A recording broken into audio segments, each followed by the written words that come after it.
संविधान दिनानिमित्त प्रभाग 3 मधील मड्डी वस्ती येथील सम्यक बुद्ध विहार येथे प्रभाग 3 चे इच्छुक नगरसेवक योगेश गिराम व फ्रेंड्स ग्रुप यांच्या वतीने गरजू महिलांना आणि वृद्धांना ब्लँकेट वाटप करून सामाजिक उपक्रम राबवण्यात आला। डॉक्टर बाबासाहेब आंबेडकर यांच्या प्रतिमेचे पूजन व संविधान वाचनाने कार्यक्रमाची सुरुवात करण्यात आली। सामाजिक समता, न्याय आणि बंधुभाव या संविधानातील मूल्यांची माहिती उपस्थितांना देण्यात आली। थंडीच्या दिवसात उपेक्षित घटकांना मायेची ऊब देण्याच्या हेतूने आयोजित या उपक्रमात एकूण 200 ब्लँकेटचे वितरण करण्यात आले।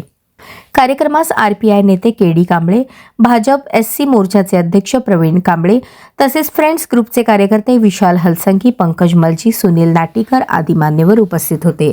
शंकर दुरशेट्टी, राज टंगसाळ यांनी कार्यक्रमासाठी विशेष परिश्रम घेतले। योगेश गिराम म्हणाले, हा उपक्रम म्हणजे केवळ गरजूंना मदत नव्हे तर समाजासाठी काहीतरी देण्याची मानसिकता आहे। भवानी पेठ व मड्डी वस्ती भागातील नागरिकांना थंडीपासून संरक्षण देत माणुसकीची ऊब पोहोचवणे हेच आमचे ध्येय आहे। कार्यक्रमास परिसरातील नागरिकांनी मोठ्या संख्येने उपस्थिती लावली होती।